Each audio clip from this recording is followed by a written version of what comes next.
Let's talk about cardiovascular diseases. These are diseases of the heart and of our vascular system that carries oxygen-rich blood from our heart to different parts of the body. So cardiovascular diseases include a number of diseases, and these diseases, as I mentioned, affect our heart and blood vessels. And some of the diseases that we are going to talk about in this section are coronary heart disease, stroke, heart failure, and peripheral vascular disease. We'll cover hypertension in a different section. So coronary heart disease includes diseases that affect the blood vessels around heart or arteries that supply blood to the heart. So what happens is one of the conditions that happens is called atherosclerosis, which is the narrowing of arteries due to plaque buildup. So as you can see in these images here, this is a healthy artery. You can see the blood can flow easily through this artery and supply blood to the muscles of the heart.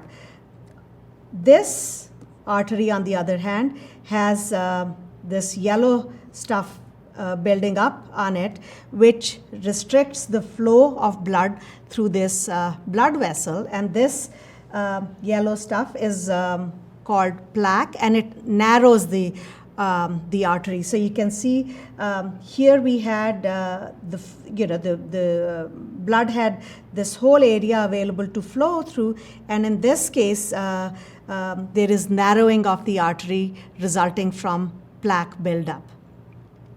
So what happens is when plaque builds up, the heart muscles do not get adequate blood supply, and that can lead to a heart attack, or the heart muscles are not able to function as well. So about 735,000 Americans have heart attack each year.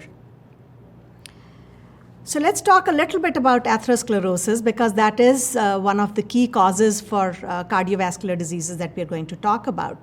So as I mentioned, it is caused by plaque buildup inside the arteries, which prevents then, because of the narrowing of the artery, that prevents oxygen-rich blood to get to heart and other parts of the body. And to function normally, all parts of the body, including the heart, need this oxygen-rich blood that our heart pumps. What plaque can do is it can harden and not only narrow the artery, but also harden the arteries so that they are not able to expand and contract as well. Plaque is made up of fat and cholesterol, and in fact, it takes many, many years for plaque buildup. So some studies show that this plaque buildup can start during childhood, and an individual may not be impacted in terms of having symptoms till adulthood. So dietary changes and lifestyle changes that we are going to talk about, it is important to engage in those starting in childhood early on, because not only what we learn as children, these practices, these habits last us a lifetime, but also some of the risks or some of the early signs of things that lead to chronic disease may start really, really early on. Heart failure is another type of cardiovascular disease. In this case, heart can't pump enough blood to meet body's needs. And this could be because heart can't fill with enough blood, or it could be that heart cannot pump enough blood. And this could be because the heart is not getting a good supply of blood because of atherosclerosis or because of other reasons.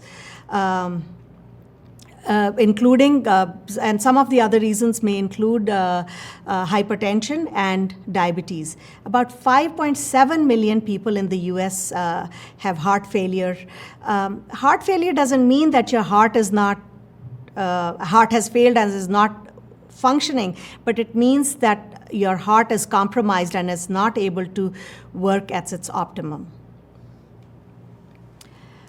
Stroke, a leading cause of death in the US, is another type of cardiovascular disease. In this case, what happens is, as in the previous slide, we saw the supply to heart muscles is blocked. In this case, the flow of oxygen-rich blood to portions of brain is blocked. So, as you can see here, this is a blood vessel that's supplying blood to the brain tissue, and if plaque is formed there, or if a blood clot forms there, that part of the brain does not get blood supply.